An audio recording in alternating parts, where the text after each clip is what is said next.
Ang pangunahing bida ay personal na nakagawa ng maraming krimen na salungat sa kanyang konsensya, ngunit sa pamamagitan ng isang mahiwagang kapangyarihan ay walang makakahanap ng anumang bakas ng kanyang mga ginawa. Bago siya gumawa ng krimen sa isang tao, ang kanyang liig ay madalas na kinikilabutan. Ito ang palatandaan na malapit nang ipadala ni Litang ang isang tao sa kabilang buhay. Si Detective ng GAM ang nakakaalam ng mga maling ginawa ni Litang, ngunit gaano man niya sinubukan ay hindi siya nakakita ng ebidensya ng krimen ni Litang. Kaya, walang humpay siyang gumawa ng mga krimen at nakatakas sa batas. Si Litang ay katatapos lang ng kanyang serbisyo militar at umuwi. Ang 2 taon sa militar ay nagpalamig sa kaisipan ni Litang. Pagkatapos ng maraming pag-aalangan ay nagpasya siyang pumasok sa universidad. Ngunit habang nakaupo sa klase, ang isip ni Litang ay tila nasa ulap. Pag-uwi ay humiga lang siya at naglaro ng telepono. Ang kanyang kalooban ay gumagala sa malalayong Europa. Ang pangarap niya ay makapaglakbay ng maluwag sa mga bundok na nababalutan ng niebe. Daan-daang libong beses na niyang pinangarap ang araw na iyon, kaya nag-order siya ng isang pinta. Habang nangangarap, dumating na sa kanyang bahay ang pinta. Dahil walang martilyo ay tanging bote lang ng tubig ang ginamit niya para ayusin ang pinta. Si Litang ay nagtatrabaho sa isang convenience store upang kumita. Habang nagbabantay, isang lalaki ang lumapit at humingi ng sigarilyo. Inabutan siya ni Litang ng isang pakete, ngunit ibinalik ito dahil hindi ito ang tatak na gusto ng matanda. Inabutan niya ulit ito ng isa pang pakete at sa pagkakataong ito ay tama na. Ibinato ng lalaki ang isang tumpok ng barya sa mesa ng may paghama. Hindi pa nga sapat iyan, nagmamayabang na may pera, naawa si Litang sa nakita. Lalo pang naiinis si Litang nang nagbigay ang lalaki ng isang napakapangit na ekspresyon. Bago pa matapos ang kanyang sinasabi, tumalikod na ang lalaki at umalis, sumigaw na dalian mo at dalhin ang pulutan na may alak sa labas. Nang makita ni Litang na hindi pa siya nagbabayad, lumabas din siya at pinaalalahanan siya. Nakita ng kasama niya na nalalasing na ang kaibigan niya, kaya lumapit siya para pigilan.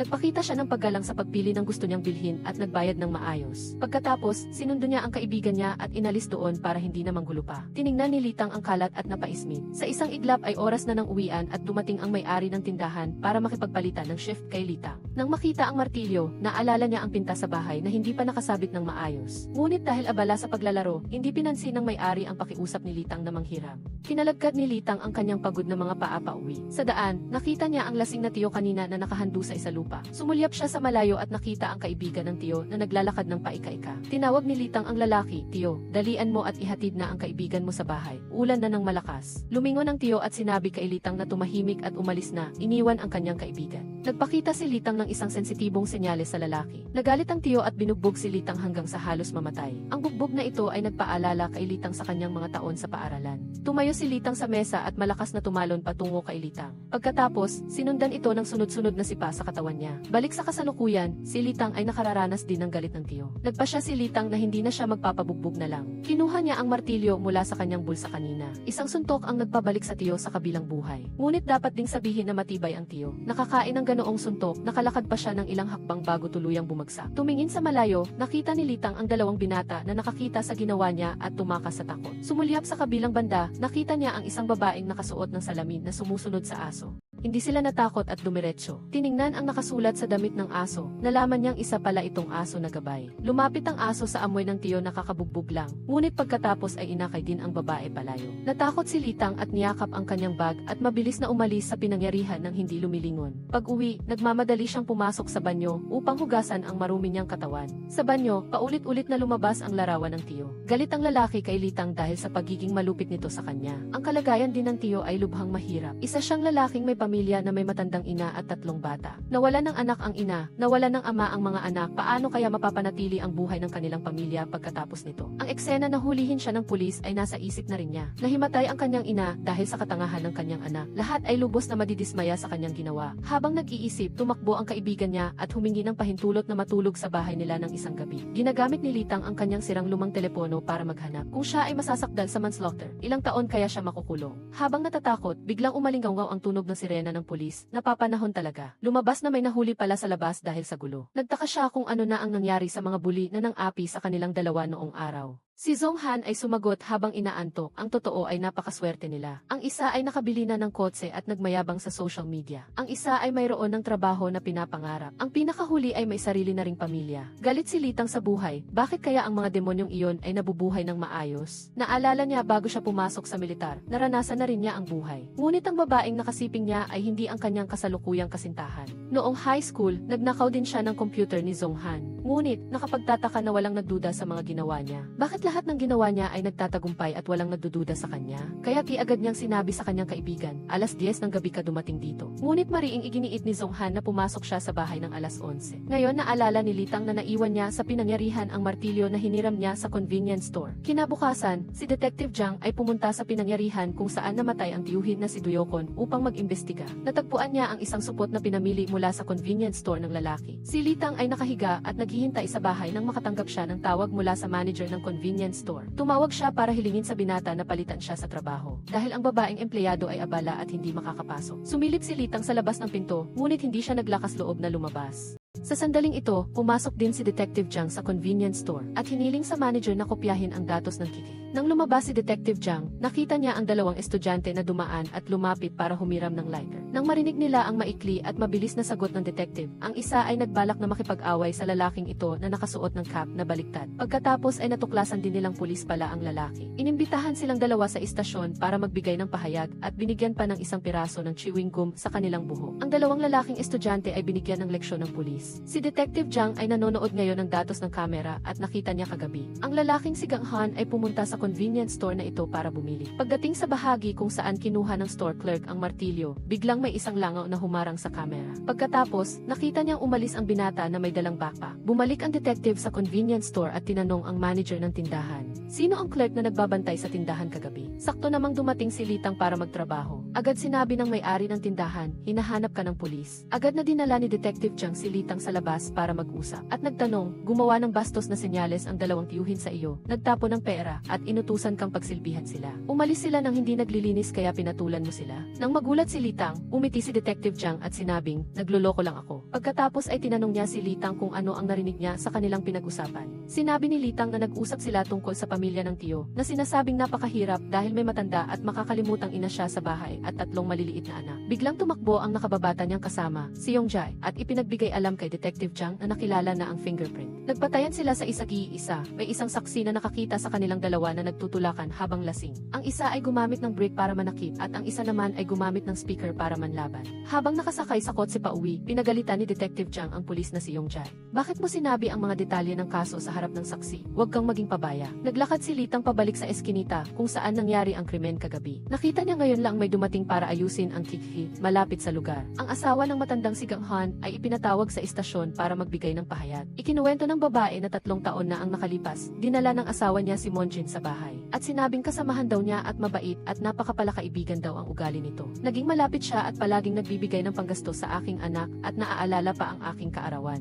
Samantalang ang asawa ko ay hindi man lang naaalala at abala lang siya sa pagkalango sa alak araw-araw. Palagi rin siyang gumagamit ng matatamis na salita kapag nakikipag-usap sa akin. Pagkatapos, ang hindi dapat mangyari ay nangyari, pumasok siya sa aking kwarto at isinara ang pinto. At nagkaroon kami ng ugnayan na hindi nararapat. Pagkatapos noon, naramdaman ng pulis na ang dahilan ng alitan ni Monjin at Gang Han ay napakamakatuwiran. Sino ba naman ang hindi magagalit kung makikitulog ka na nga lang sa bahay ng kaibigan mo? Akitin mo pa ang asawa niya. Kung ako yan, babatuhin ko rin siya. Agad na hiniling ni Detective Jiang sa dalawa niyang kasamahan na imbestigahan ang background ni Monjin. Dahil parang nakita ko na siya sa kung saan. Noong gabing iyon, habang si Detective Jiang ay nag-iisa sa istasyon ng pulisya, ang kasamahan niyang si Park ay tumakbo upang ipagbigay alam.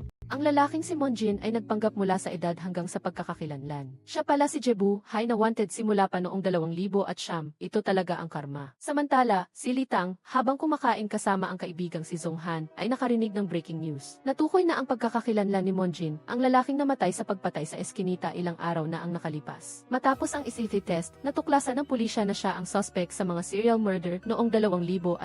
Ang pangalan niya ay Jebu Hai. Siya ay isang psychopath na napakahusay sa psychological manipulation, pagsisinungaling at pagbabalat kayo. Dati, pumatay siya ng isang buong pamilya dahil lang sa insurance money at nagdulot ng maraming iba pang kaso ng pagtatago ng bangkay. Kinabukasan, lumabas si Litang ng bahay at pansamantalang nakaramdam ng kapanatagan dahil ang lahat ng detalye ng kaso ay hindi konektado sa kanya. Ang Monjin na iyon ay isa ring taong nararapat ng mamatay. Ngunit biglang natagpuan sa tinutuluyan ng babaeng nakasuot ng sunglasses ang martilyo na ginamit ni Litang sa pagpatay. Kinabukasan, bumili si Litang ng bagong telepono at pumunta sa convenience store para palitan sa shift ang katrabaho niyang babae. Pagkatapos, nakasalubong niya ang babaeng nakasuot ng salamin na dumating para bumili ng sigarilyo. Hiniling ng babae kay Litang na bigyan siya ng 2 milyong won na cash. Sabi niya, nakakakita pa ako, at ipinakita niya ang isang bahagi ng kanyang mata na nasunog at nagtanong, ano nang pakiramdam na ipadala ang isang tao sa kabilang buhay. Hindi ko alam kung paano mo ginawa yan, pero kailangan ko ng 2 milyong won bukas. Wala na sigurong martilyo, di ba? Pagkatapos, umalis si Eta kasama ang aso habang natatakot si Litang.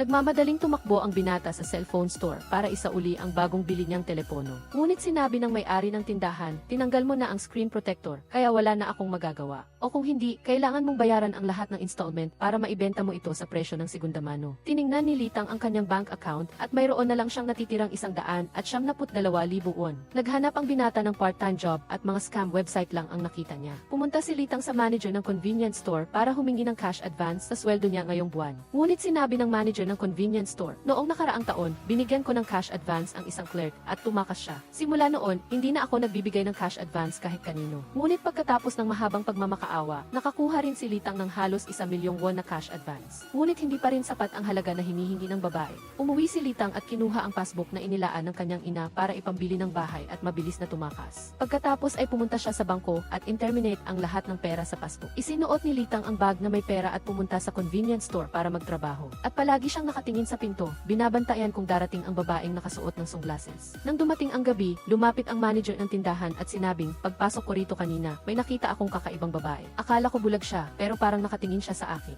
Dali-daling tumakbo si Litang sa labas para maghanap at nakakita ng isang kahon ng sigarilyo sa mesa. Kasama ang isang papel na nagsasabing magkita sila bukas ng 12:00 ng tanghali sa isang bahay na may asul na gate. Kinabukasan, pumunta si Litang sa bahay para makipagkita sa babaeng nakasuot ng sunglasses. Nagtimpla si Eta ng kape para sa binata at sinabing, ayaw ko sa mga tao, kaya naglalakad ako sa gabi. Napakalungkot na nakita ko ang isang taong patay. Pinatay mo ba silang dalawa? Agad na umiling si Litang at inilatag ang pera para bilangin ng mapanganib na babae. Ngunit nagbago ng isip si Eta at hiniling kay Litang na bigyan siya ng parehong halaga ng pera bawat buwan. Nang makita si Litang na nagagalit, kinuha agad ni Eta ang martilyo at ng asar. Ginawa mo ang sarili mong kasabwat. Sino ba naman ang gagawa ng ganitong peligro para lang sa 2 milyong won? Bayaran mo ng buo ang pera sa huling araw ng buwan nang walang kulang ni isang kusing, kung hindi ay mabubunyag ang sikreto mo. Galit na ngayon si Litang kaya kinuha niya agad ang martilyo at sinabing, magbibigay lang ako ng 2 milyong won at kukunin ko na ito. Nang umalis ang binata, sinabi ni Eta, sa universidad, batch 18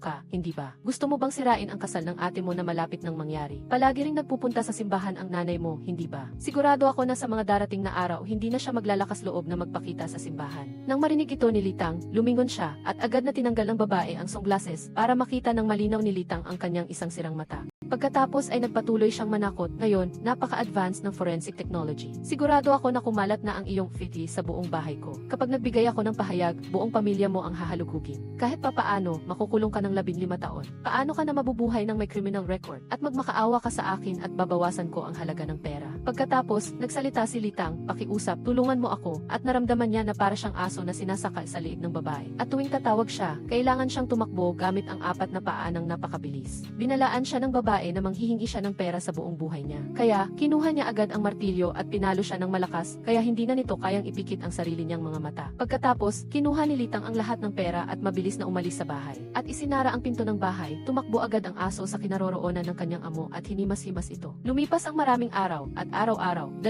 kahon ng gatas ang hinahatid sa bahay. Nagtaka ang delivery man nang makita ang mga kahon ng gatas na naihatid, ngunit walang kumukuha nito sa loob ng bahay. Kaya, tumalon siya para sumilip sa pader at pagkatapos ay nakita niya ang isang nakakagimbal na nangyari sa loob. Nagsimula ang pulisya sa pagsisiyasat sa pinangyarihan. Si Detective Jiang at ang kanyang kasamahan ay pumasok sa bahay para mangolekta ng mga CT sample. Nakahanap si Detective Jiang ng 2 life insurance contract sa drawer. Sa labas, maraming pulis ang humahabol sa gaito. Pagkatapos ay patuloy itong naghukay ng kung ano at natuklasan ng pulisya na may isang bungo sa ilalim. Pagkatapos ay nakakuha sila ng 2 tuyong kalansay at ang biktima ay kinilalang si Ilo. Ang bangkay ng biktima kasama ang 2 tuyong kalansay ay sinusuri ng forensic team. Pagkatapos, nag-ulat ang forensic team sa pulis. Walang bakas ng daliri ng ibang tao sa kettle at sa plastic cup ng kape. Ang coffee sample ay walang ihi ng iba kundi ang biktima. Puro laway lang lang ng aso ang nakapaligid doon, malamang na dinilaan ng aso ang lahat ng may bakas ng daliri. Mula sa door handle hanggang sa mesa at sa sahig. Umuwi si Litang at humiga sa sahig, at ang larawan ng babae ay paulit-ulit na lumalabas sa lahat ng oras at lugar. Tiningnan ng binata ang kanyang telepono at nakita niyang napakaraming missed calls mula sa manager ng convenience store. Pagkatapos ay nagbalak siyang tumakas sa isang negatibong paraan, ngunit hindi siya nagkaroon ng sapat na tapang. Sinubukan ulit ni Litang ngunit narinig niya ang katok sa labas ni Zonghan. Lumabas si Litang at binigyan niya ng pera ang kaibigan para umalis na si Zonghan. Pagkatapos ay sinuntok ni Litang ang kanyang kaibigan dahil sa paghamak sa kanya. Inamin din ni Litang na ninakaw niya ang tablet ng kanyang kaibigan noong nasa high school pa sila. Agad namang sinabi ni Zonghan na alam niya na yun, pero nagpanggap siyang hindi niya alam dahil naging mabuti na ito sa kanya pagkatapos. Hindi ko rin alam kung masama o mabuti ka, pero mamuhay ka na lang bilang isang walang kwentang tao. Habang buhay, gamitin mo ang pera na iyan. Pagsapit ng gabi, dinala ni Detective Jiang ang kanyang guide dog sa isang health center para sa medical check-up. May naamoy ang aso kaya bigla itong tumahol ng malakas sa harap ng isang karaoke bar. At si Litang ay nakaupo ring mag-isa sa loob ng bar na yun. Pagkatapos, nakatanggap ang binata ng text message mula sa isang pulis na nagpapaalam. Idinemanda ka ng manager ng convenience store dahil sa pagnanakaw ng sahod. Ngayon, sa ibaba, ang dalawang estudyante na dating inaresto ni Detective Jiang at dinala sa presinto noon. Tumingin sila sa direksyon ni Detective Jiang at nagpa siyang maghiganti. Isang estudyante ang naglakad na may hawak na bote ng alak, ngunit pinigilan ng kanyang kasama. Gayunpaman, sinaksak ng estudyanteng ito si Detective Jiang ng nabasag na bote. Tumakas din ang aso at tumakas ang dalawang lalaking estudyante. Iniwan si Detective Jiang na nakahandusay sa lupa. Lumabas si Litang sa karaoke bar at nabasa ang artikulo tungkol sa pagkamatay ng isang bulag na babae. Natuklasang pinatay niya ang kanyang sariling mga magulang. Napagtanto ni Litang na ang dalawang taong pinatay niya ay nararapat lang na mangyari sa kanila iyon. Hindi nakahanap ang pulisya ng anumang ebidensya. Talagang maswerte pa sa pagdaig ng lottery. Naglalakad ang dalawa sa isang madilim na eskinita nang makita nila si Litang na papalapit. Nang marinig niyang patuloy siyang minumura at iniinsulto ng dalawang ito, nagsimulang tumindig ang balahibo sa liig ni Litang. At nangyari na rin ang penomenang ito noong handa na siyang patayin ang dalawa pang nauna. At kinabukasan, natagpo ang walang buhay ang dalawang ito sa isang liblib at bakanting load. Nagising si Litang at nakitang may dugo ang kanyang mukha at may nakita siyang laryo at martilyo. Kasama ang isang papel na may nakasulat na tawagan mo ako kung kailangan mo ng tulong. At noon, ang bulag na babaeng si Ilok ay isang babae na may mapanghimagsik na pagkatao at mahilig makipagbarkada. Minsan, habang nakaupo sa isang silid kasama ang tatlong kaibigan. At marami ring gastang sa tabi, ginamit ni Eta ang lighter para sindihan ang isang sigarilyo. Pagkatapos, nasunog ang silid na naging dahilan ng pagkasira ng isang mata ni Eta. Pagkaraan ng ilang panahon, nagplano rin si Ilok na gumamit ng katulad na paraan para patayin ang kanyang mga magulang. Pero biglang naamoy ng ina ang malakas na amoy ng gas kaya nagising siya. Kaya, nagbago ng plano si Ilok upang makuha ang malaking halaga ng life insurance ng kanyang mga magulang. Pagkatapos, pinili niya ang hardin bilang pahingahan ng kanyang ama at ina. Nagbasa si Detective Jiang ng isang artikulo na isinulat ng isang nagpakilalang pinsan ni Ilok at patuloy na isinusumpa ang kanyang pinsan na namatay pa lang. Kaya, pumunta si Detective Jiang at ang kanyang nakababatang kasamahang pulis sa isang pabrika upang hanapin ang babae. Inamin ng babae na siya ang sumulat ng artikulo at ipinakita sa dalawang detective ang peklat sa kanyang mukha. Sinabi niya na noong elementarya, binuhusan ni Ilok ng kumukulong tubig ang kanyang mukha. Dahil iyon ang likas na katangian niya, nagdahilan siyang kusa kung ginalaw ang kanyang mga gamit upang saktan ako. Matapos gawin yon, tumawa pa siya ng may kasiyahan. Si Police Officer Park naman ay na-discharge na sa ospital matapos siyang saksakin noong nakaraang gabi at pinalibutan siya ng kanyang mga kasamahan at binati dahil sa pagdaig niya sa kamatayan. Pagkatapos, kinuha ng pulis na ito ang kanyang larawan at humingi ng maagang pagretiro sa kanyang boss. Dahil natatakot ang asawa ko na kung magpapatuloy ako bilang pulis, hindi niya alam kung kailan ako mawawala sa kanya. Magbubukas ako ng Japanese groceries para lang mabuhay. Pumunta si Detective Jiang sa burol ng isa sa dalawang lalaking estudyanteng sumaksak kay Police Officer Park, ngunit sinampal siya sa mukha ng ina dahil hindi siya pumayag na i-autopsy ang kanyang anak. At minura niya ang mga pulis na walang silbi dahil hindi pa nila nahuli ang may kagagawa ng nangyari sa kanyang anak. Lumabas si Detective Jiang patungo sa kotse at sinabi sa kanyang nakababatang kasamahang pulis. Ang anak niya ay isang suspect dati, inasikaso ko ang isang kaso noon. May isang babaeng estudyante sa middle school na nagngangalang kang Yoseo na laging may kamera sa kamay. Si Yoseo ay naging target din ng dalawang lalaking estudyanteng sinakang at Lee. Isang gabi, dinala siya ng dalawa sa isang damuhan upang paglaruan ang bata. Dahil dito, labis na na-trauma si Yoseo. Pagkalipas ng isang buwan, tinapos din ng bata ang kanyang sariling buhay. Ngunit, ang inang iyon kanina ay dumating at ginulo ang burol at patuloy na sinasabing kusang loob na ibinigay ni Yoseo ang sarili sa kanyang anak at hiniling na makipagkasundo ang ama ni Yoseo. Buong tapang niyang siniraan si Yoseo sa mismong burol ng bata na ikinagalit ng labis ng pamilya ni Yoseo. Ngunit hindi pa rin tumitigil ang babae at ang anak niya ay nakaligtas sa kaso dahil menor de edad. Samantalang ang ama ni Yoseo ay kailangang mamuhay sa galit habang buhay. Pagkatapos niyan, wala nang araw na hindi sila sila ng gugulo at nagnanakaw. Hindi pa man ako ama, pero kung ako ang ama ni Yoseo, matagal ko nang pinuntahan ang dalawang iyon at pinatay. Nang marinig ito, sinabi ni Yonjay na pupuntahan niya ang magulang ni Yoseo. Dahil malaki ang posibilidad na ang ama ang gumawa ng krimen sa dalawang binata upang makamit ang hustisya para sa kanyang anak. Nagpunta si Detective Jiang sa convenience store upang imbestigahan ang nakaraang pagbisita ni Ilok doon.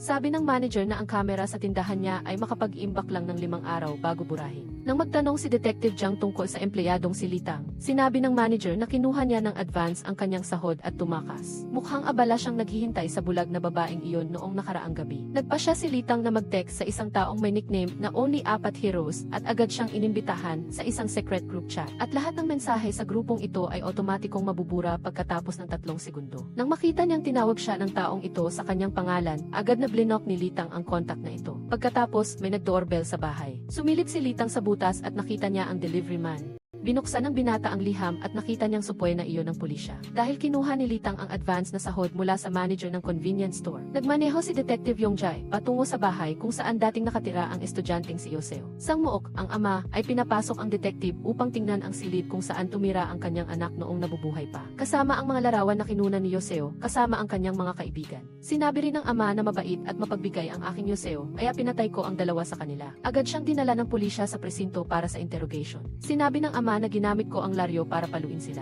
Nakita ko ang dalawang iyon na gumagala-gala at lasing, kaya naisip ko na dumating na ang pagkakataon. Pagkatapos, ipinakita ni Detective Yongjay ang resulta ng pagtatanong kay Detective Jiang upang makita, at tiyak na sangmuok, ang ama, ang pumatay sa dalawang binata para ipaghiganti ang kanyang anak. Agad na kinuha ni Detective Jiang ang salaysay at pumasok sa silid upang kausapin ang ama, at hiniling sa kanya na pumirma sa confirmation report ng salaysay. Inalok ni Detective Jiang ang ama na lumabas at manigarilyo, ngunit sinabi niya na matagal na siyang tumigil sa paninigarilyo. Biglang nagtanong ang detective, hindi ikaw ang gumawa niyan, tama ba? Dahil hindi ka naninigarilyo, ngunit may mga paso ng sigarilyo sa mukha ng biktima at hindi ka rin kanang kamay. Agad na hiniling ng boss kay Detective Jiang na lumabas para mag-usap. Sinuway ng boss si Detective Jiang dahil sa pagsira sa lahat. Dahil ang motibo ng krimen ng ama na si Sangmok ay masyadong makatwiran. Ngunit iginiit ng detective na ang salarin ay kanang kamay sa paghampas ng laryo sa mga biktima. May itinatago siyang tiyak kaya kailangan nating alamin ang dahilan. Samantala, nagpa siya si Litang na tumawag sa Criminal Investigation Division ng Police Station para magtapat. Nang tingnan ng pulis ang pangalan ni Litang, naisip niya na nagtatapat ang binata dahil kakakuha lang niya ng supuena. At nakipagkita kay Litang sa police station ngayong 00:00 ng gabi para sa kooperasyon sa investigasyon. Inilagay ng binata ang pera sa 2 sobre para ihanda itong ibalik sa kanyang ina at sa manager ng convenience store. At inilagay sa bag ang isang upos ng sigarilyo kasama ang 2 ebidensya na ginamit niya sa krimen. Nakatanggap si Detective Jiang ng text message na nagpapaalam na darating si Litang sa alas negatibo siyam. Pagkatapos, nagulat ang nakababatang kasamahan na si Yonjay. Sinabi ko na sa mga ina ng 2 estudyanteng biktima na natagpuan na ang salarin. Kaka-release lang din ni Sangmok mula sa kulungan.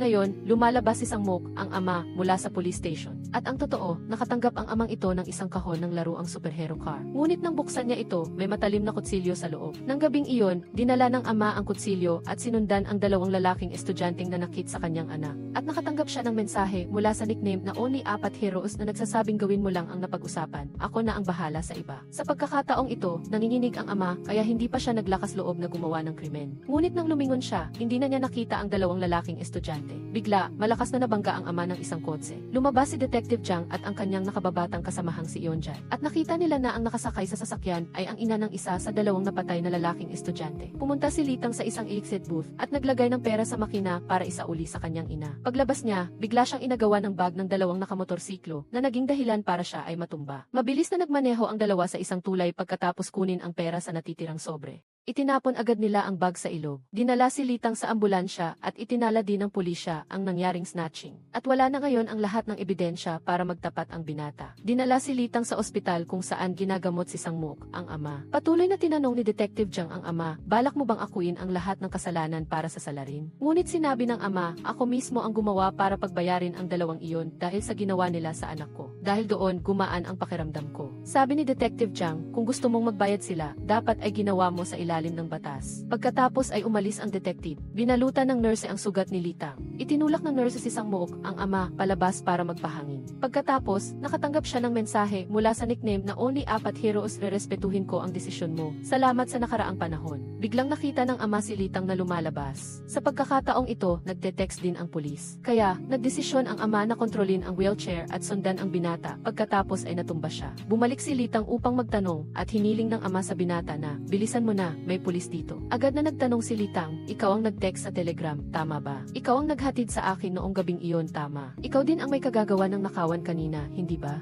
Agad namang sinabi ng ama na hindi ako yun, ipapaliwanag sa'yo lahat sa Telegram. Umalis ka na, salamat. Pagkatapos, mabilis ding tumakbo si Litang pababa ng hagdan. Nakita ng detective na si Detective Jiang ang binata na tumatakbo pababa. Kaya, tumawag siya sa investigation room upang tanungin kung nakarating na si Litang para magtapat at sinabi sa kanya na hindi pa. Samantala, bumalik si Sang Mook, ang ama, sa kanyang silid at pinanood muli ang mga video ng kanyang anak noong bata pa ito. At naalala niya ang eksena kung saan hiniling ng kanyang anak na tigilan na niya ang paninigarilyo. Pagkatapos, kumuha ang ama ng isang dakot ng gamot, nilunok ito, at pagkatapos ay bumagsak sa sahig. At ang totoo, nakita ng ama si Litang na nakikipag-away sa dalawang lalaking estudyante noong nakaraang gabi. Akmang aatakehin ni Litang ang mga ito gamit ang laryo, ngunit may isa sa kanila ang sumugod, kaya pareho silang gumulong sa bakanting lote. Sunod-sunod na sinuntok si Litang ng lalaking ito, ngunit naabot ng binata ang laryo at pinukpok sa ulo ang lalaki. Nagising ang isa pa at umatake, ngunit tinamaan din siya ng laryo ni Litang. Pagkatapos ay binugbog siya at si Litang ay nawalan din ng malay. Hinabol ngayon ni Detective Jiang si Litang, ngunit nakatanggap siya ng tawag mula sa nurse sa ospital. Nag-ulat ng kalagayan ni Sang Mook, kaya nakatakas si Litang.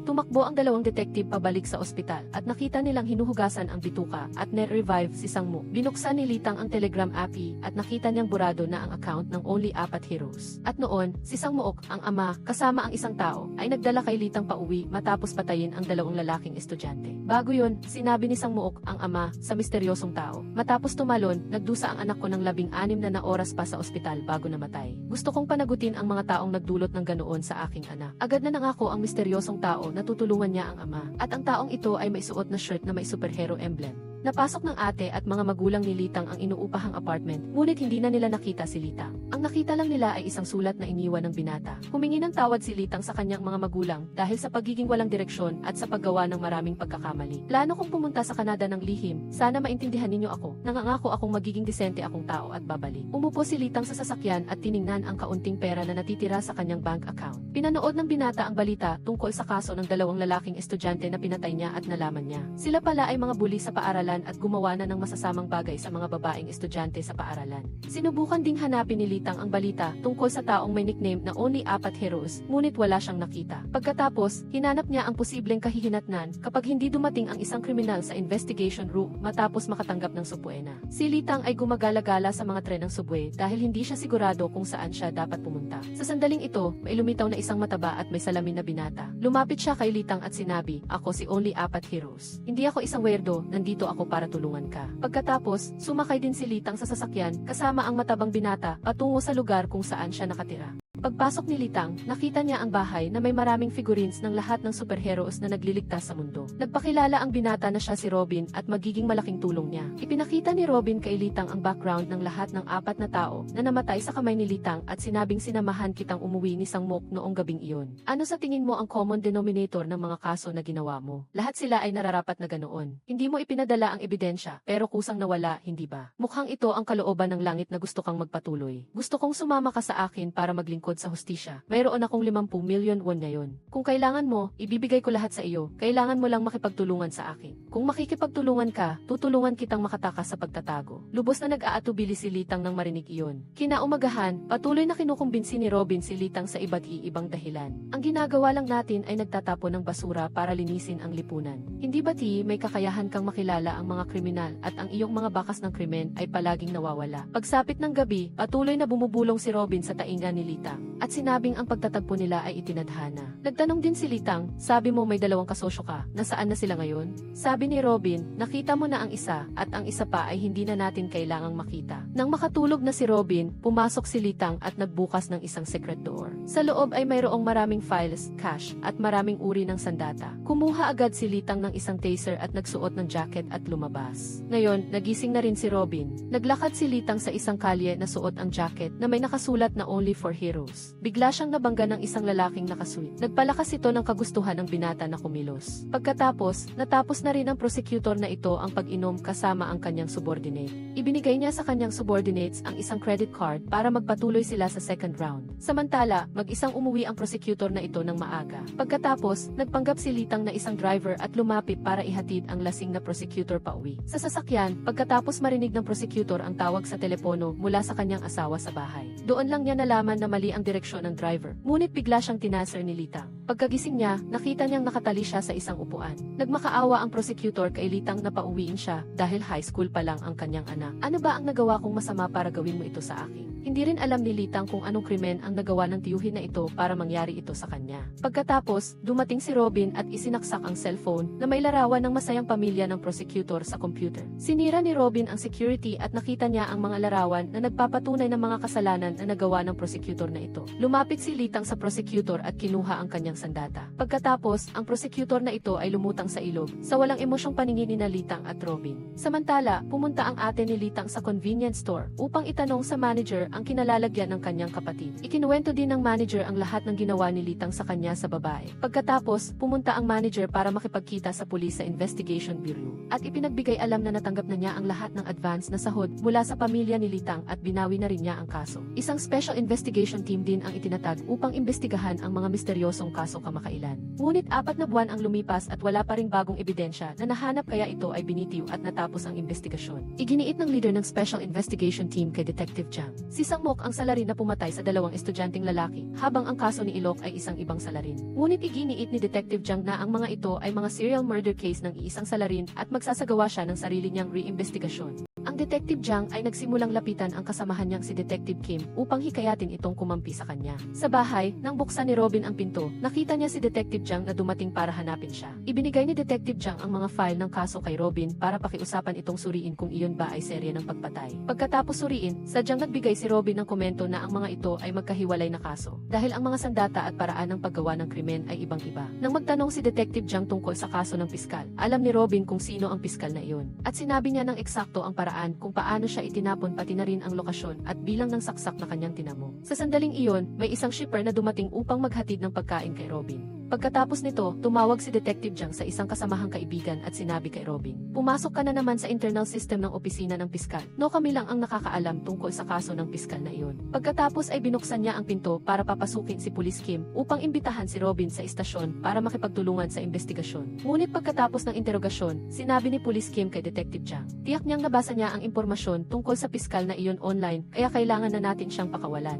Pagkatapos ay personal na inihatid ni Detective Jiang si Robin pauwi. Nagpakita si Robin ng sama ng loob dahil dinala siya sa istasyon ng pulisya kahit walang malinaw na ebidensya. Ngunit sinabi ng detective sa binata na huwag nang maglaro para sa mga bayani at binalaan si Robin na mag-ingat. Kinabukasan, may isang shipper na naghatid ng isang bloke ng tofu kay Robin at iyon ay si Litang. Ikinuwento ni Robin na nabantayan siya ng isang matalas na detective at pinayuhan si Litang na mag-ingat. Nang bumaba si Litang, lumapit si Police Kim at nagtanong, "Ikaw ba ang madalas maghatid ng pagkain sa apartment 307?" Sa sandaling iyon, sina Detective Jiang at Yongjay ay nakaupo rin sa kotse malapit doon. Ngayon, ikinuwento rin ni Detective Jiang sa kanyang nakababatang kasamahan na si Robin ay isang taong lulong sa computer. Dati, gusto kong hulihin ang isang mamamatay tao, pero tinulungan siya ni Robin na makatakas kaya malaki ang hinala ko sa kanya. Pumasok si Police Kim sa kotse at nagulat kay Detective Jiang. Sabi ng shipper na iyon, naghatid daw siya ng jajangmyeon sa apartment 307 pero sinabi niyang hindi pa niya nakikita ang may-ari ng bahay. Naalala ni Detective Jiang na noong nakaraang araw, naghatid na ang shipper na ito ng pagkain kay Robin. Ngunit ngayon ay sinabi niyang hindi pa niya nakikita si Robin. Kaya agad siyang humiling sa kanyang dalawang kasamahan na habulin agad ang shipper mula sa tindahang iyon. Umakyat si Detective Jiang sa apartment para kausapin si Robin at pumasok siya ng diretso sa loob at nagtanong, "Ikaw ba ang pumipili ng mga biktima para sa kanya?" Ang Detective Yongjae at ang pulis ay humabol kay Litang at nakakita sila ng maraming shipper na nakasuot ng itim na damit na sabay-sabay na lumitaw. Ngunit 2 sasakyan lang ang may tatak at nagdesisyon si Yongjae na habulin ang isang tumatakbong motorsiklo mula sa isang fast food store. Matapos habulin ng matagal, nakawala pa rin ang motorsiklo. Kaya nagdesisyon si Yongjae na humanap ng ibang direksyon para harangin ito. Ang motorsiklo ng shipper ay hinarangan ng 2 empleyado na naglilipat ng bahay. Kaya naabutan din ni Pulis Yongjae ang shipper na ito. Si Robin naman ay nakaluhod na ngayon sa sahig at nagpapaliwanag na hindi niya kilala si Litang.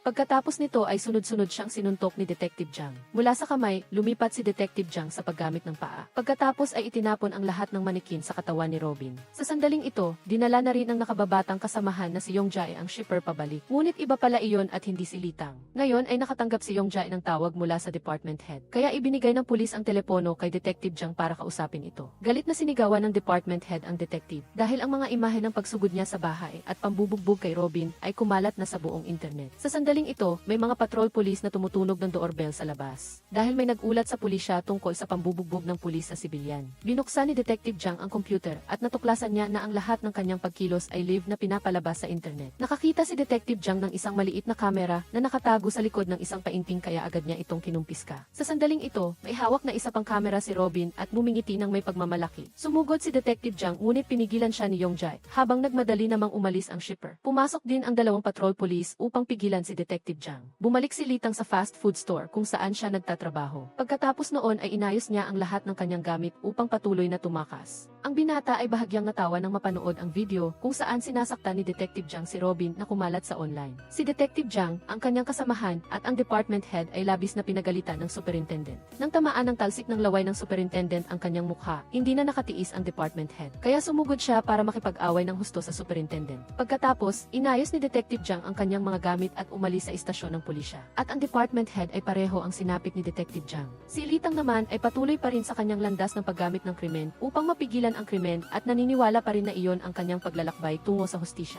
Noong araw na iyon, ang shipper na hindi sinasadyang nahuli ni Pulis Yongjae ay bumalik sa restoran na kanyang pinagtatrabahuhan. Mayroong isang lalaki na may suot na police badge ang naroon. Nagtanong siya tungkol sa kinaroroonan ni Litang at gustong makita ito. Sa sandaling ito, binabago ni Robin ang pagkakakilanlan ni Litang at ginawa niya ang binata ng bagong AC card na may pangalang Yaong So at patuloy niyang inatasan si Litang na harapin ang mga masasamang tao na umiiwas sa batas. Isang propesor sa universidad ang nangakit sa kanyang estudyante hanggang sa ito ay nabuntis, ngunit pagkatapos ay tumanggi siyang managot. Sinolo niya at inilibing ang kanyang kasintahan. Di nagtagal, ang propesor na ito ay hinarap din ni Litang. Ngayon ay nagtatrabaho na rin si Litang sa isang malaking supermarket para kumita. Sa supermarket na ito, mayroong isang empleyada na nagngangalang Yang I palaging may bakas ng kalungkutan sa mukha ni Yang I palaging nag-iingat at natatakot si Yang I sa mga tingin ng mga lalaking nakapaligid sa kanya. Dahil dati, may kumalat na sensitibong video niya kasama ang kanyang kasintahan sa online. At nakakuha ito ng malaking atensyon mula sa mga netizen. Kaya kinailangan ni Yang I na umalis sa bahay at lumipat sa malayong lugar na ito para magtrabaho. Nagpa-plastic surgery din siya para baguhin ang kanyang pagkakakilanlan. Noong araw na iyon, habang nakaupo sa isang bus station, napansin ni Yang I ang mga lalaki. Patuloy pa rin sa pag-post sa mga forum para hanapin ang kanyang kinaroroonan. At alam pa niya na nagpa-plastic surgery siya. Pagkatapos, pinunasan ni Yang I ang kanyang luha para salubungin ang kanyang ina na dumating sa Busan upang bisitahin siya. Bumalik sa kwarto ang ina at ibinigay kay Yang A ang luma niyang AC card na kinuha niya. Tiningnan ni Yang A ang dalawang AC card at napagtanto niyang hindi pa rin niya maiwanan ang kanyang nakaraan. Kahit na nagbago na siya ng pagkakakilanlan. Sa gabi, dinala ni Yang A ang kanyang ina upang kumain sa isang restoran at sa sandaling iyon ay mayroong isang binata na kumakain kasama ang kanyang kasintahan. Ngunit patuloy siyang nakatingin kay Yang I na labis na ikinainis ng dalaga. Diretsyong nilapitan ni Yang I ang binata at sinabi, "May kakaiba ba sa pagkain ko at tinitingnan mo ako? Na-excite ka ba dahil nakita mo ang babaeng nasa rebellious video sa totoong buhay?" "Ako yon, tapos ano?" Agad na nagtanong ang binata, "Nag-aral ka ba sa elementarya? Ikaw ba si Inseon?" "Nag-aral tayo sa parehong elementarya dati." Pagkatapos noon ay magkasama silang umupo at uminom. Ngayon ay mahinahon na ring nakipag-usap si Yang I at ikinuwento sa kaibigang si Sangmin. Tungkol sa sinabi ko kanina, totoo yon. Nagsimula silang magbalik-tanaw sa kanilang kabataan at masayang nagtawanan. Pagkatapos ay inihatid ni Sangmin si Yang I pauwi at humingi ng numero ng telepono nito upang manatiling magkaugnay. Ngunit sinabi ni Yang I, "Wag na tayong magkita pa para maging mas komportable ako." Tiningnan ni Sangmin si Yang I na may pagtinging puno ng panghihinayang. Kinabukasan, habang nasa trabaho, nakatanggap si Yang I ng tawag mula sa kaibigan niyang si Sangmin. Sabi ni Sangmin, "Nakipag-ugnayan ako sa maraming kaklase natin sa elementarya, kaya nakuha ko ang numero mo." Ipinakita ni Yang I na hindi siya natuwa sa ginawa nito. Sabi ni Sangmin, "Ako ay biktima ng extortion pero hindi ko alam ang gagawin, tulungan mo ako, ha?" Pagkatapos, dumating si Sangmin sa bahay para maglabas ng saloobin kay Yang I at sinabi, "Nagpabaya akong kumalat ang isang pribadong video ko at ng kasintahan ko sa online at may isang tao na nangingikil sa akin. Ngayon ay hindi na ako naglakas loob na harapin ang aking mga magulang at nakipaghiwalay na rin sa akin ang kasintahan ko. Paano mo nalampasan ang nakaraan?" Sumagot din si Yang I, E, sa tuwing lumalapit ang isang lalaki, tinatanong ko sa sarili ko kung napanood na niya ang video ko. Wala akong nalampasan. Agad na hinawakan ni Sangmin ang kamay ni Yang E at sinabing, hindi mo talaga kasalanan iyon, magaling ang ginagawa mo. Lubos na naantig si Yang E nang marinig iyon. Pumasok si Sangmin sa banyo at bahagyang natawa. Pagbukas ng pinto, sinabi ni Yang E, maghintay ka munang magising bago magmaneho pa uwi. Pagkatapos, nakitulog na si Sangmin kay Yang E at natulog sa sahig. Ngunit siya ay lubhang na-excite at hindi makatulog. Nakita ni Yang E at nagtanong, gusto mong umakyat dito? Kinabukasan, si Sangmin ay kumakain kasama ang kanyang kasalukuyang kasintahan na may mukhang puno ng kasiyahan at tuwa. Pagkatapos ay nangako pa siya, magtatrabaho akong ng mas masipag para magkaroon ng pera para sa kasal. Binisita ni Police Park na nag-resign na si Detective Jiang na suspendido sa trabaho. Nagtanong si Police Park, bakit hindi mo sinasagot ang tawag ni Yongjae? Pagkatapos noon, dumating din si Yongjae sa bahay at humingi ng tawad kay Detective Jiang.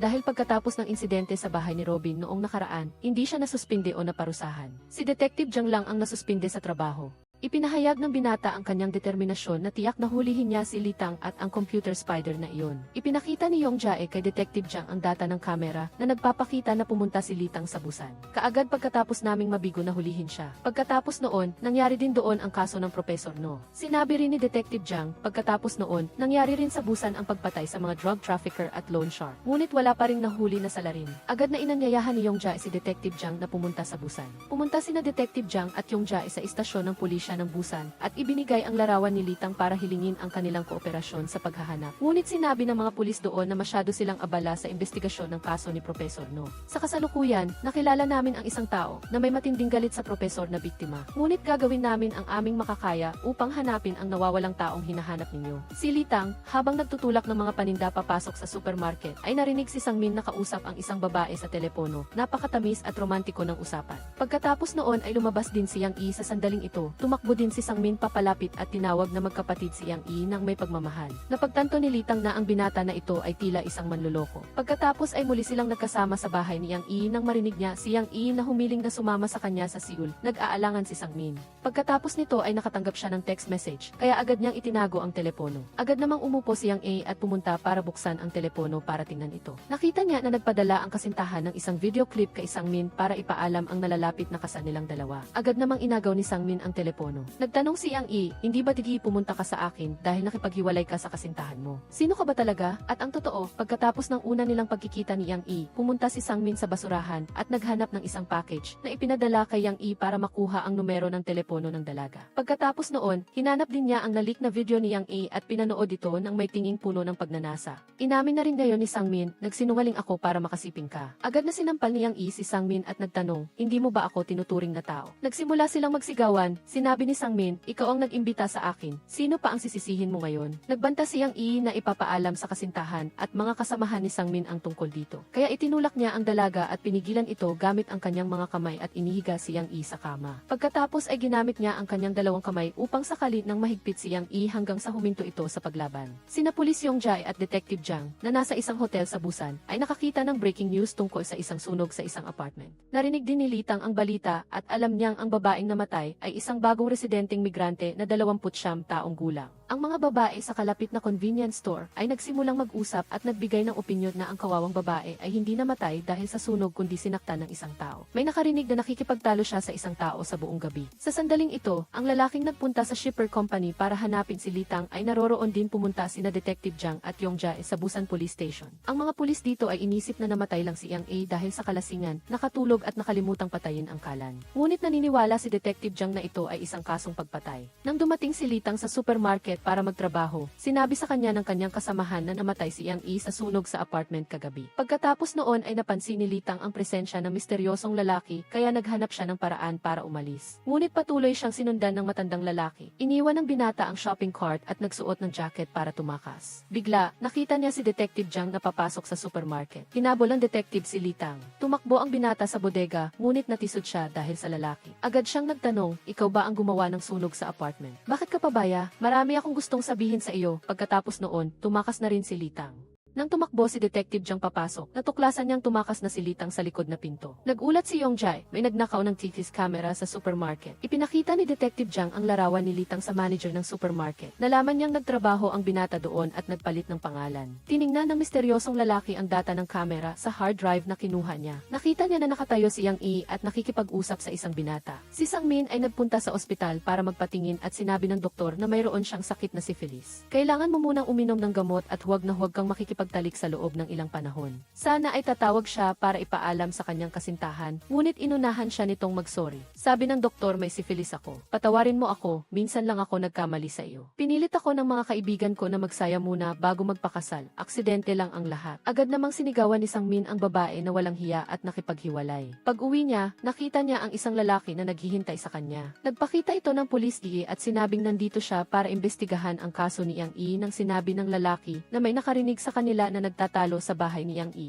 Inamin din ni Sang Min, ako yon, nakasiping ko siya. Pagkatapos ay nalaman ni Yang Yi na hindi pa ako nakikipaghiwalay sa kasintahan ko, kaya nag-away kami. Ngunit ang kanyang pagkamatay ay walang kinalaman sa akin. Agad na pumalakpak ang lalaki at kinuha ang mga sandata sa kanyang backpack. Pagkatapos ay sinakal niya at sinipa si Sang Min, nagmaneho si Litang ng truck at ipinaalam kay Robin, hindi ko ginawa iyon kay Yang Yi. Sabi ni Robin, wag muna tayong mag-ugnayan pansamantala. Kung sumulpot man ang pakiramdam na yon, wag kang papatay ha? Si Sang Min na nakatali ay napagtanto na ang lalaki ay hindi isang pulis. Sinabi niya, dati akong pulis. Hinanap ko ang taong dapat ay nandito na para harapin ka. Pagkatapos ay inihagis niya kay Sang Min ang isang piraso ng papel para isulat ang kanyang pag-amin. Inamin na rin niya ngayon na siya ang gumawa nito, kay Yang Yi pagkatapos ay hinawakan ni Sang Min ang panulat at namatay kaagad pagkatapos isulat ang pag-amin. Nagsimulang maglinis ng pinangyarihan ang lalaki at narinig ang babala ng building manager. Patayin ang induction stove kapag aalis ng bahay dahil madalas magkaroon ng sunog kamakailan dahil sa pagkalimutang patayin ito. Pumunta rin si Yang Yi at isang pulis sa gusali para hanapin si Sang Min nang kumatok sila sa pinto. Umalis na ang lalaki. Idinikit ni Yang Yi ang kanyang kamay sa pinto upang makarinig ng tunog ng tagas na parang gas sa loob. Pagkatapos ay nagkaroon ng malaking pagsabog na nagpatalsik kay Yang Yi sa sahig. Sa sandaling ito, pumunta sina Detective Jiang at ang police chief ng Busan sa bahay para hanapin si Litang. Tumawag ang pulis para humiram ng susi sa apartment, ngunit sinabi ng security guard na ito ay nanakaw. Kaya ginamit niya ang martilyo para sirain ang pinto at pagpasok sa loob ay nakita niya ang silid na puno ng fire extinguisher powder. At hindi na rin nakita si Litang. At bago iyon, nang pumasok si Litang sa elevator para tumakas, nang tumingin siya sa salamin, kinilabutan ang binata, kaya natakot siyang baka saktan niya ang binata na nasa loob ng elevator. Kaya lumabas siya ng elevator na ikinagulat ng binata na nakatayo sa loob ng elevator. Pagkatapos nito, ang binata na may suot na earphone ay humawak ng isang fire extinguisher at isang bigkis ng susi. Pumasok siya sa kwarto ni Litang at nag-spray ng fire extinguisher sa lahat ng dako. Umamin siya ngayon sa pulisya na dahil sa masamang tingin sa kanya ng taong iyon, kaya niya ninakaw ang susi sa security office at ginawa iyon. Pinagdudahan din ng hepe ng pulis kung ang binata na ito ay kasabwat ni Litang. Bakit niya tinulungan si Litang na sirain ang ebidensya? Sa sandaling ito, umuwi ang misteryosong lalaki at inineksyonan ang sarili ng isang vial ng pampawala ng sakit sa tiyan. Pagkatapos ay tinanggal niya ang kanyang guwantes at hinugasan ang kanyang kamay na halos ganap na maitim. Si Yongjai na pulis ay nasa ospital ngayon at tumawag kay Detective Jiang sa telepono. Nakita ko siya, dumiretso siya sa akin kaya hindi ako sigurado. Siya yung nakatakas sa iyo noong araw. Patawad pero palihim kong tiningnan ang iyong file. Ang kailangan mong gawin ay puntahan si Robin at imbestigahan kung may kasabwat siya ni Litang sa lalaking iyon. Agad namang sinabi ni Tide si Jiang kay Yongjai na magpahinga ng panatag. Sa sandaling ito, sinisisi ng ina si Tide si Jiang dahil sa sobrang lakas ng boses niya. Hindi man lang niya hinahayaang magpahinga ang mag-ama. Sa pagtingin ko sa iyo ngayon, nakikita kong pareho kayo ng tatay mo noong araw. Pagkatapos, ipinakita ng doktor sa mag-ina ang form ng pahintulot consent tungkol sa pagtanggap na ihinto ang life support ng tatay. Sapagkat kung ipagpatuloy ang paggamot, ang kalidad ng buhay ng pasyente ay lubhang bababa. Pag-isipan muna itong mabuti ng pamilya bago magdesisyon.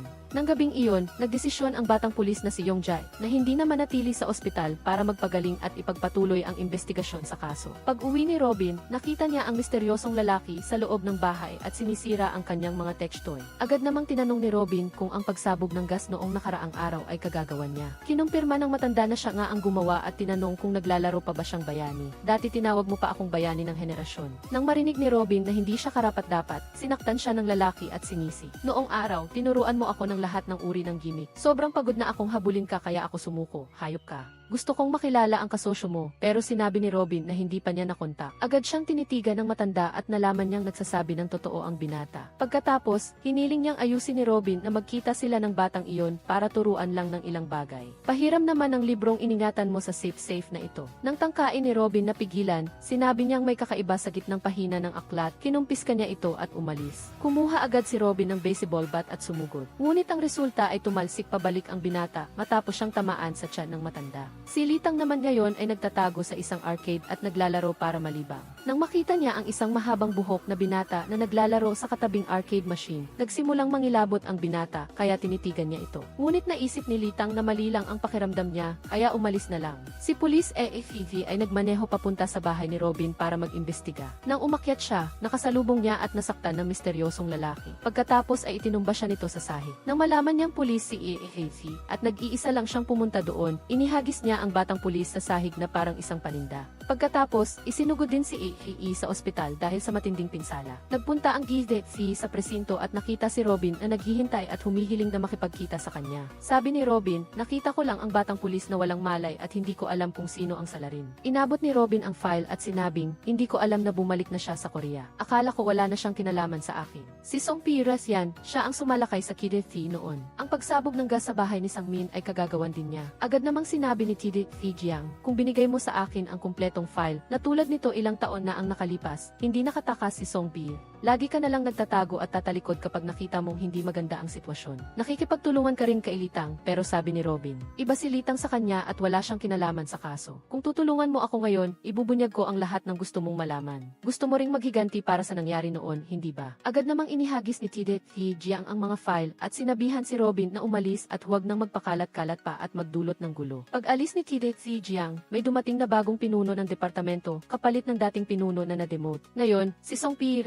ay nakasakay sa isang taxi. Sa sandaling iyon, may lumabas na magkasintahan mula sa isang restaurant. Nang magyakapan sila, may dumaang sasakyan. Agad na sumigaw ang binata at minura ang driver dahil hindi marunong magmaneho. Ipinaliwanag ng driver na dapat ay nasa bangketa sidewalk ka. Nang marinig ito ng binata, mas lalo pa siyang nagmura ng masama. Si Song Pi na nakasakay sa taxi sa likuran ay labis na naistorbo. Kaya kinuha niya ang business card na nagsasaad na siya ang direktor ng isang entertainment company. Pagkatapos noon, ang binata na maingay ay nakahandusay na sa rooftop. Naakit siya rito ng peking business card ni Song Pira. Samantala, ang kasintahan naman ay nakaluhod at nagmamakaawa sa matanda na bigyan siya ng buhay. Nangako rin si Song Pires na ililigtas niya ang buhay ng babae at hiniling na mamuhay siyang maging huwaran exemplary simula noon. Pagkatapos ay humiram siya ng panulat sa babae at sinabi naman ng babae na siya ay estudyante ng art school. Kaya wala siyang dalang panulat. Nang marinig ito ni Song Pir ay agad siyang nagpasiya. Pagkatapos, nakuha rin ni Song Pir ay ang pagtatapat ng babae. Inamin niyang nanggugulo siya at bastos sa mga nakatatanda, nag-aaksaya ng pag-aaral at gumagamit din ng droga. Bumalik si Litang sa boarding house at nanood ng balita. Nakita niya roon ang mahabang buhok na lalaking nakita niya sa arcade. Isa pala siyang may criminal record at puspusang hinahanap ng pulis. Nagpunta si TDT Jiang sa ospital at pumirma sa consent form para itigil ang life support ng kanyang ama. Pagkatapos ay malungkot siyang nagsabing, magpahinga ka na, tay. Sa sandaling ito, nakatanggap siya ng tawag mula kay Chief Moon na bagong talagang pinuno ng departamento at humihiling na makipagkita. Si Chief Moon ay dumiretso sa bahay ni TDT Jiang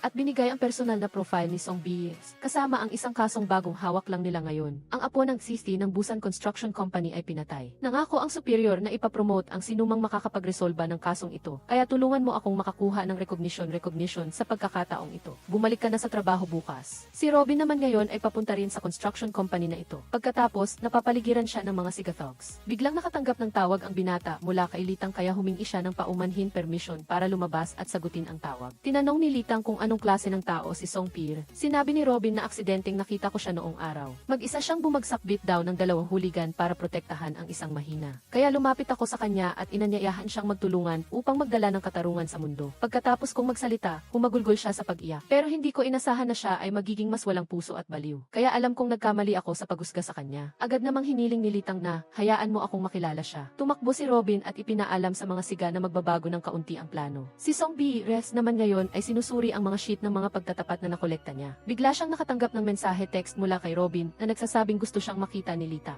Pagkatapos ay tumawag siya ng video call kay Litang at nagbigay ng direksyon way para sa binata na pumunta sa lugar ng tagpuan. Si Robin kasama ang mga siga ng construction company ay lihim ding nagbabantay sa itaas. At kaya ring ilocate ni Robin ang paggalaw ni Litang. Sinundan ni Litang ang direksyon ni Song Pire at nakarating siya sa isang club na walang laman. Nakita niya niya si Song Pire na nakaupo at nagpapahinga calmly habang kumakain ng mansanas. Nakaupo si Robin sa kotse at sumigaw na utusan ang mga siga na sundin ang kanyang mga direksyon. Dahilan upang mainis ang pinuno leader. Pagkatapos ay dinala ni Robin ang mga siga sa lugar. Ngunit hiniling ng pinuno na iwan si Robin dahil hindi niya gusto ang ugali nito. Pagkatapos, tinalian si Robin. Umupo si Litang para makipag-usap at nagtanong si Song Pire, mayroon ka bang espesyal na haka-haka instinct kapag nakikipag-ugnayan ka sa mga taong papatayin mo? Ano ang eksaktong haka-haka na iyon? Ngunit nanahimik lang si Litang. Pagkatapos, nagsalita si Litang at nagtanong na saan ang libro ko. Sabi ni Song Pire, hindi ko pa natatapos basahin. At huwag kang magtiwala ng sobra kay Robin. Kapag nagkamali ka lang ng kaunti, magbabago agad ang ugali niya. Ang paraan ng paghawak niya ng libro ay sapat na para malaman mo. Samahan mo ako, kapag sumama ka sa akin, ayos lang kahit magkamali ka ng kaunti. Normal lang na may kabayaran loss kung minsan kapag nagtatrabaho para sa dakilang layunin great cause. Ang daming tao pang kailangang resolbahin deal with dyan sa labas, wala na akong sapat na oras at kalusugan. Pag-isipan mo itong mabuti at tawagan mo ako. Pagkaalis ni Song Pire, kinuha agad ni Litang ang kutsilyo at inataking-attack siya. Pero madali lang siyang natumba ni Song Pire. Pagkatapos, sinipa siya at sunod-sunod na sinampal sa mukha. Agad namang nagbigay ng konklusyon si Song Pire. Mukhang wala ka namang kabayanihan heroism. Isa ka lang ordinaryong mamamatay tao killer at karapat-dapat ka nang mapunta sa impyerno, go to the underworld. Sa sandaling ito, pumasok na rin ang mga siga kaya sinamantala ni Litang ang pagkakataon para tumayo at tumakas palabas. Nakita niya si Robin na nakatali kaya pinutol niya ang tali ng kaibigan at nagtanong, bakit mo itinago ang libro? Ipinaliwanag ni Robin, hindi ako nagdududa sa iyo, may sarili akong plano. Habang umaalis ang binata, nagpatuloy si Robin sa pagpapaliwanag para magtiwala si Litang sa kanya. Si Litang naman ngayon ay nanginginig at nagsabing, natatakot ako, kuya. Pagkatapos ay umiyak siya at nakarinig ng putok ng baril. Sa loob, binaril ni Song Pire ay ang isa sa mga siga sa mukha. Ipinagbigay alam niya sa iba na mayroon pa siyang 5 bala shots. At hinamon silang sumugod. Itinulak naman ng pinuno ang kanyang mga tauhan minions para sumulong. Sila ay sumugod na may dalang batuta clubs at nakatama ng ilang beses kay Song Pire. Pero may isa pang siga ang natumba ni Song Pire. Pagkatapos, dumating ang pangatlo at ang susunod na lalaki ay tinamaan ng bala sa mukha. Ang mga natitira ay nagsimulang pumulupot sa round at tuloy-tuloy na sumalakay attack. Ngunit napakagaling ng matandang ito kaya may isa pang lalaking namatay. Gumamit pa siya ng kutsilyo para ipagpatuloy ang laban at pagkatapos ay nagpaputok pa siya ng isa pang bala. At mayroon pa siyang isang bala para sa natitirang pinuno. Ang commander ay nakatanggap ng tawag mula sa pinuno. Inireport niya na tumakbo siya papunta sa isang eskinita alley at nagtago, boss. At ang pinuno na ito ay kinokontrol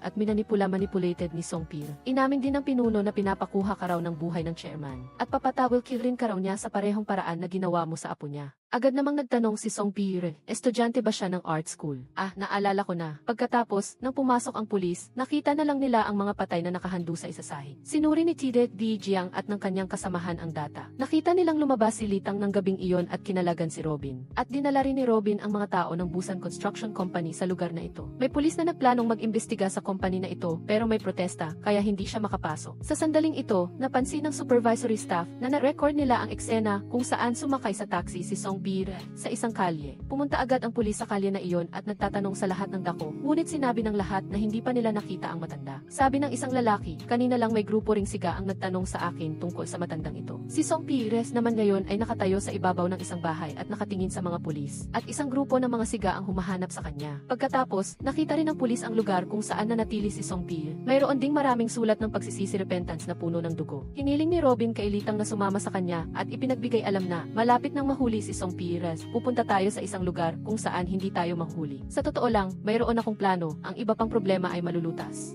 Kailangan lang nating pumunta sa mainit na timog at magplano para sa hinaharap. Sumang-ayon din si Litang na sumakay sa sasakyan para tumakas kasama si Robin. Bumaba ang pinuno ng departamento ng Busan Construction Company sa basement parking. Doon ay notice niya na may sumusunod sa kanya. Pagkatapos ay nagring ang telepono ng boss na ito at si Song Pire ay ang tumatawag. Binugbog ni Song Pire ay ang boss na ito at tinanong, nasaan kayo ng chairman? Ngayon, si Tide Di Jiang at ang kanyang kasamahan ay nagsusuri rin. Ang mga taong maaaring lapitan ni Song Pire. Ang lugar kung saan siya nagpakita ay hindi naman kalayuan sa Busan Construction Company. Kaya malaki ang posibilidad na pupuntahan niya ang chairman Dalawao. Ipinagbigay alam din ng kasamahang pulis na ang chairman ay nasa isang napakapribadong lugar. Kaya inutusan agad ng TDF ang kanyang kasamahan na sumama sa kanya doon. Tumawag ang isang hostess sa mga bodyguard sa labas. Gustong mapag-isa ng chairman kaya huwag kayong pumasok dito. At siya ay kontrolado ni Song Pire. Ang chairman naman ay nakatali at nakapikit. Pagkatapos marinig ang tawag, naisip ng mga bodyguard na baka gusto lang ng chairman na magpalipas oras relieve his stress. Sa mga kasing edad lang ng kanyang namatay na apo. Ang hostess naman ngayon ay nakahandusay sa kandungan ng chairman.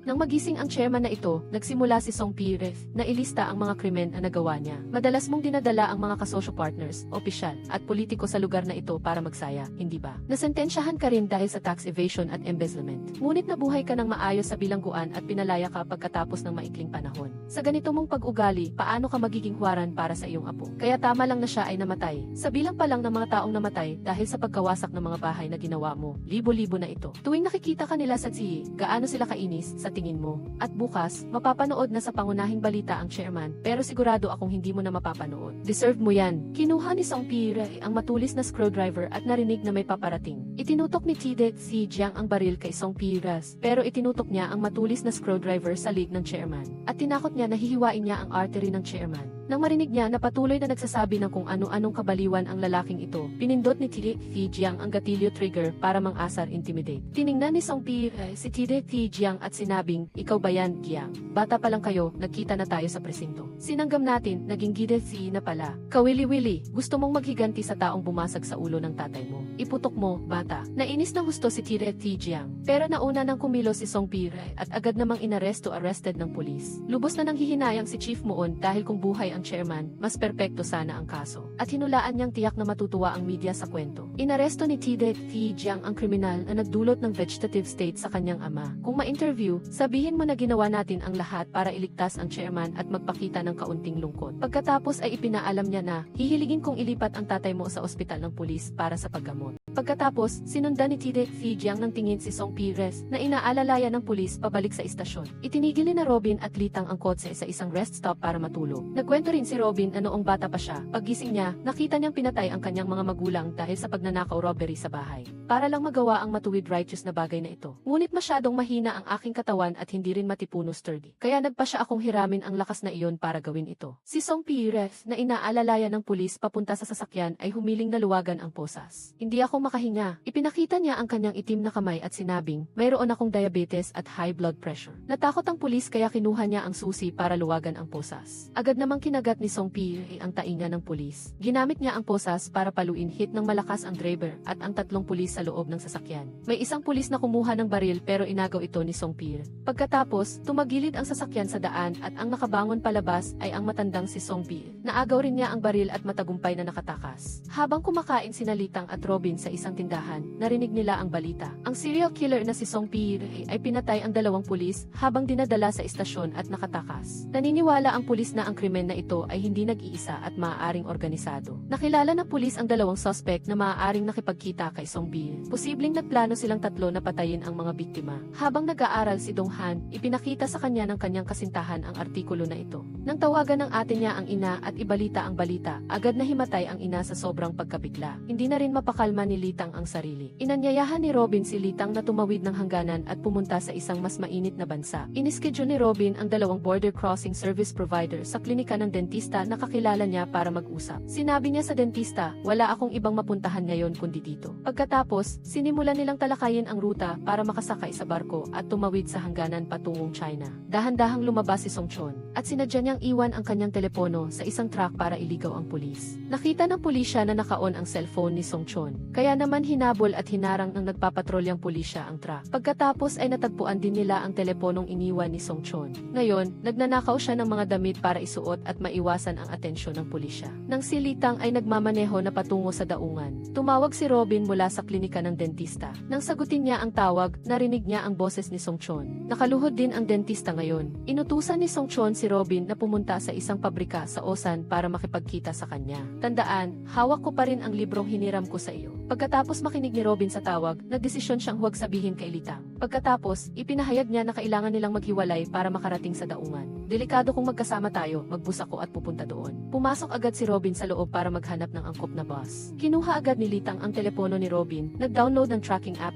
at in-input ang sarili niyang numero. Pagkatapos ay sumakay si Robin sa bus, habang si Litang naman ay sumakay sa isang intercity bus. Dinala si Litang sa isang daungan at pagkatapos ay dumating ang isang tao na nagmamaneho ng isang Super Cube. Ibinigay nito sa binata ang pasaporte at inutusan si Litang na pumasok sa loob at maghintay hanggang gabi bago sila umalis. Hawak ni Litang ang pasaporte ng China at binasa ang isang sulat na iniwan ni Robin. Nagpapahayag na, hindi ako makakasama, mag-ingat ka. Matapos basahin ang sulat, kinuha ni Litang ang kanyang backpack at lumabas. Si Song Chon ay may dalang bulaklak at pumasok sa ospital kung saan ginagamot ang ama ni Detective Jiang. Narinig ng asawa ang kakaibang ingay at lumabas. Pagbalik niya ay nakita niya ang isang bungkos ng bulaklak sa mesa at may nakaupo sa silid ng pasyente. Pagkatapos nito, nakahandusay ang ina at nakaupo sa tabi niya si Song Chon. Umuwi si Detective Jiang at nakita niyang hinahanap siya ni Robin at sinabing, nandito ako dahil gusto kong hulihin si Song Chon. Pinapasok ni Detective Jiang si Robin at tinanong kung sino siya para hulihin si Song Chon. Nakisama ka sa dalawang scum, sina Song Chon at Litang. Ilan na ang namatay dahil sa sira-sira mong idealismo? Tinanong din ni Robin, bakit mo hinayaang mamatay ang chairman sa harap mo? Pagkatapos, nangako si Robin, tutulungan kitang hulihin si Song Chon dahil ako ang pinakamahusay na nakakakilala sa kanya.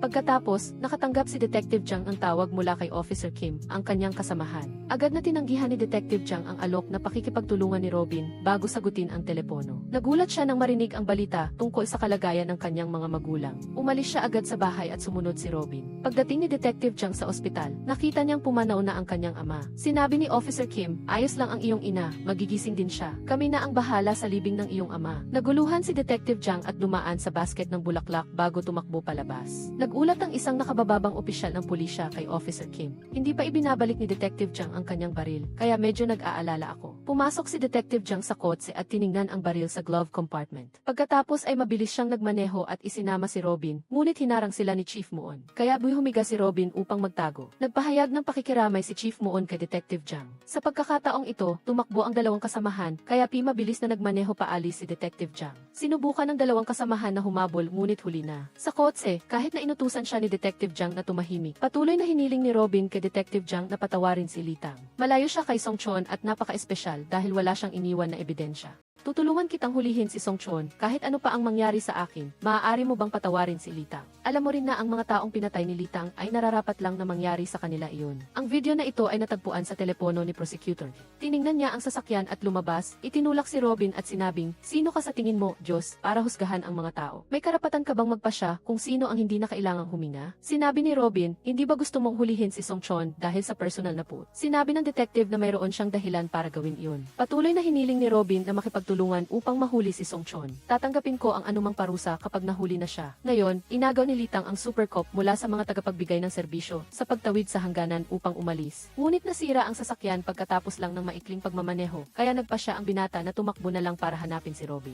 Pagkatapos, nakarating siya sa kanyang kotse at nagmaneho paalis. Dumating din si Robin sa inabandonang pabrika na itinuro ni Song Chon para makipagkita sa kanya at sinabing, tigilan mo na, Tio, gagawin ko ang lahat ng gusto mo. Nalaman ni Song Chon na may isa pang hindi inaasahang bisita, kaya tinawag niya si Detective Jiang na lumabas at sinabi kay Robin, ginagamit ka lang ng detective na ito para sa personal na paghihiganti. Inubos niya ang buong buhay niya sa paghuli sa akin dahil sinuntok ko ang ulo ng kanyang ama. Sabi ng detective, nandito ako para itama ang mali, hindi para manghuli. Sa oras na ito, nagmamaneho na rin si Litang patungo sa lugar. Ayon sa tracking API sa telepono ni Robin, hiniling ngayon ni Song Chon kay Detective Jiang na magpasalamat sa kanya. Dahil tinulungan kong makalaya ang iyong ama, wala na siyang buhay noong mga nakaraang araw. Nag-aalangan lang naman kayo ng nanay mo kung kailan siya ilalabas. Kinuha ni Detective Jiang ang baril at sinabi ni Song Chon, wala kang tingin ng isang mamamatay tao. Biglang dumating si Litang na labis na ikinatuwa ni Song Chon. Agad na kumindat-kindat ang ilaw at kinuha ni Song Chon ang baril at nagpaputok. Pagkatapos ay nagsimula siyang makipagbarilan kay Detective Jiang sa kumikislap na liwanag ng inabandonang pabrika. Biglang dumating si Litang mula sa likuran at sunod-sunod na sinuntok si Song Chon. Tumakbo rin si Robin upang tulungan si Litang na pigilan ang baril. Naghanda na si Detective Jiang na bumaril at nagpaputok ng isa. Tumama ang bala sa tiyan ni Song Chon. Ngunit tinamaan din si Robin ng ligaw na bala mula sa baril ni Song Chon at agad itong binawian ng buhay. Umiyak si Litang at tinanong, bakit ka pa nagpakita? Bakit hindi tayo naghiwalay ng landas? Sinabi ni Song Chon, kailangan ang mga taong tulad natin sa mundong ito. Tinatanong ko sa sarili ko kung bakit ang dami mong nagawang krimen. Totoo ba ang kakayahan mo o hindi kaya magkaiba tayo? Inutusan ni Detective Jiang na tumahimik si Song Chon. Sinabi ni Song Chon, hindi rin mabait ang nanay mo. Akala mo ba noon nakiapid siya sa akin? Hindi, tanga. Si Chief Park ang nauna na nahulog kasama mo. Nakikipagrelasyon ang nanay mo sa kanya. Naging malapit siyang tauhan ng tatay mo at nagsimula silang magkita ng maging vegetative state ang tatay mo. Sige, saktan mo na ako. Kung mawawala ako, hindi mo malalaman kung bakit nagkaganoon ang tatay mo. Gusto mo bang ikwento ko? Noon, isa akong mabait at masipag na pulis sa ilalim ng tatay mo. Ano man ang gawin ko, minamaliit pa rin niya ako. Sinubukan kong mag-ensayo ng husto at nag-aral ng mabuti para bigyan ako ng halaga ng iyong ama. Ngunit sa kanyang mga mata, isa lang akong tanga at bobo. Noong araw na iyon, pauwi na sa China ang empleyada ng kantina sa istasyon ng pulis. Kaya, nakiusap ako sa mga kasamahan ko na magbigay ng donasyon para sa kanya at nakiusap din ako sa iyong ama na mag-ambag. Ngunit binaliwala niya ako at inutusan akong iabot ang isang bag ng kalakal sa empleyada. Pumunta ako para ibigay ang donasyon at ang bag ng kalakal sa kanya. Sinabi niya na inutusan ako ng iyong ama na ibigay iyon sa isang kakilala sa China. Noong gabing iyon, nanood ako ng balita sa GQ at mayroong isang kaso. Isang babaeng Chinese-Korean ang nahuli ng pulisya ng China na nagpupuslit ng droga mula Korea patungong China. At iyon ang bag ng kalakal na ipinadala ng iyong ama. Ninakaw ng iyong ama ang mga drogang kinumpiska sa loob ng higit sa 5 taon. Ginamit niya ang babae noon. Pumunta ako sa iyong ama para magtanong kung palalayain ba ang empleyada. Ngunit itinanggi ng iyong ama ang responsibilidad at pinagalitan pa ako. Nagkunwari siyang walang alam at sinipa ako at pagkatapos ay ginamit ang paraan ng isang masamang tao para turuan ako. Kinutya pa niya ako na isa lang akong anak ng mamamatay tao at dahil sa kanya, naging pulis ako. Nagpapasalamat din ako sa kanya at alam ko na palagi niyang hinahanap ng paraan para pigilan ako tuwing malapit na akong mapromote. Nagwala ako at tinanong kung bakit niya ginawa iyon sa akin. At sa mata ng iyong ama, ako ay anak lang ng isang mamamatay tao, wala nang iba pa. Kaya nagdesisyon akong gawin ang tingin sa akin ng iyong ama. Pinalo ko ang ulo niya ng paulit-ulit hanggang sa bumagsak siya, saka lang ako huminto. Kinilabutan si Litang sa kwento. Patuloy na minanipula ni Song Chon si Detective Jiang. Ang iyong ama ang dahilan kung bakit ako naging ganito. Siya ay isang tiwaling pulis at ang iyong ina ay isang malandi. Kukunin na sana ni Litang ang baril para siya na ang pumatay kay Song Chon para kay Detective Jiang. Ngunit tinanong ni Detective Jiang, ano ang pinagkaiba mo sa kanya? Sinamantala ni Song Chon ang pagkakataon na tumayo at umatake kay Litang. Ngunit si Litang ay mabilis na pinatay ni Nanggam at nangako si Litang, hindi na ako tatakas. Pagkatapos nito, ginanap ang serbisyo ng alaala para sa ama ni Detective Jiang sa istasyon ng pulisya. Bilang huwarang pulis na nag-alay ng kanyang buhay upang protektahan ang kaligtasan ng mga tao. Tiningnan ni Detective Jiang si Chief Park at ang batang pulis na si Yong Jai ay nagising na pagkatapos ng operasyon sa utak. Ngunit nakakalungkot, ang imahe ng pulis na may matitigas at tumpak na salita noon ay medyo kupas na ngayon. Si Detective Jiang naman ay tinanggap ang pagdisiplina dahil sa pag-atake sa wanted na kriminal na si Song Chon. Nagbigay ng pahayag si Chief Moon sa media. Ang kriminal na si Song Chon ay umabot sa higit 30 tao at 2 pulis sa loob ng 5 taon. Binaril siya ng pulisya habang hinahabol ang kasabwat ni Song Chon, si Robin, na namatay din pumatay din siya ng 5 tao. Naalala rin ni Detective Jiang na sinabi ni Robin na gagawin niya ang lahat para maging siya ang salarin. Sinalakay ng pulisya ang bahay ni Robin at kinuha ang maraming sandata. At ang lahat ng ebidensya ay tumugma sa 5 kaso. Sinabi ng pinuno ng team kay Detective Jiang, ang kaso ni Professor No ay nangyari noong malakas ang ulan kaya walang natagpo ang fit evidence. Ngunit nag-iwan ang salarin ng tooth mark sa persimmon. Nang mamatay si Robin, nasunog ang pinangyarihan, ngunit nabawi ng pulisya ang tooth mark niya. Ang dental structure ni Robin at ng suspect sa pagpatay kay Professor No ay halos magkatulad. Dahil bago iyon, hiniling ni Robin sa dentista na baguhin ang kanyang dental structure upang maging katulad ng baka sa prutas. Nagbigay ng larawan ang pinuno ng team kay Detective Jiang para tingnan. At sinabi na noong araw na namatay sina Song Chon at Robin, nandoon din si Litang. Noong gabing iyon, hiniling ni Litang kay Detective Jiang na patayin na siya. Kailangan nang matapos ang lahat ngayon. Akmang magpapaputok na si Detective Jiang, ngunit walang laman ang baril. Tinanong ni Detective Jiang si Litang, sa tingin mo ba, mayroon ka talagang kapangyarihan? O ang lahat ay nagkataon lang?